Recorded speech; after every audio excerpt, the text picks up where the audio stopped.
بسم اللہ الرحمن الرحیم۔ السلام علیکم۔ آج کی اس ویڈیو میں ہم جماعت ششم کی اردو کی کتاب میں موجود نظم حمد، جس کے شاعر طفیل ہوشیار پوری ہیں، کی مشق کا کام کریں گے۔ تو آئیے ویڈیو کا آغاز کرتے ہیں۔ بچوں، سب سے پہلے ہم حمد کا مرکزی خیال لکھیں گے۔ اس نظم کا مرکزی خیال یہ ہے کہ کائنات کا خالق و مالک اللہ تعالیٰ ہے۔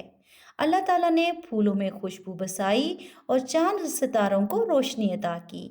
اللہ سب کا وسیلہ اور سہارا ہے۔ اللہ کی بنائی ہوئی ہر چیز ایک شاہکار ہے۔ مشق میں سوالات کے جوابات لکھتے ہیں۔ پہلا سوال ہے، حمد کسے کہتے ہیں؟ ایسی نظم جس میں اللہ تعالیٰ کی تعریف بیان کی جائے اسے حمد کہتے ہیں۔ سوال نمبر 2 ہے، حمد میں اللہ تعالیٰ کی بیان کردہ صفات لکھیں۔ اس نظم میں اللہ تعالیٰ کی یہ صفات بیان کی گئی ہیں کہ اللہ کائنات کی ہر چیز کا خالق ہے۔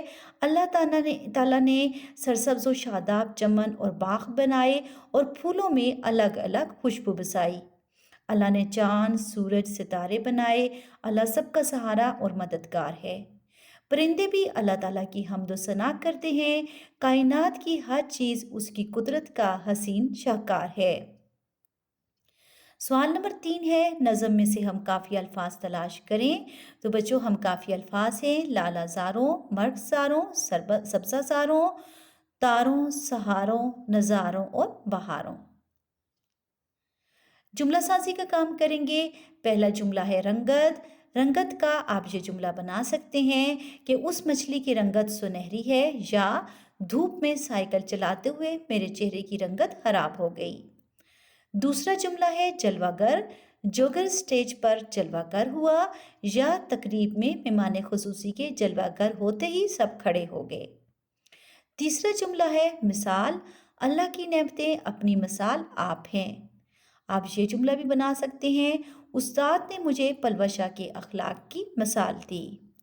چوتھا جملہ ہے شاہکار۔ کائنات اللہ کا ایک خوبصورت شاہکار ہے۔ آپ اس کا یہ جملہ بھی بنا سکتے ہیں، آگرہ کا تاج محل خوبصورتی کا شاہکار ہے۔ پانچواں جملہ ہے سہارا۔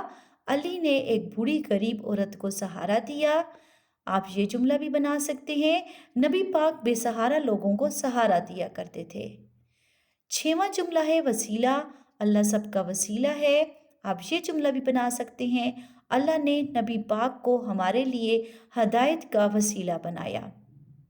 تو پیارے بچوں، مجھے امید ہے کہ آج کی اس ویڈیو سے آپ حمد کی ایکسرسائز اچھے سے کر سکیں گے۔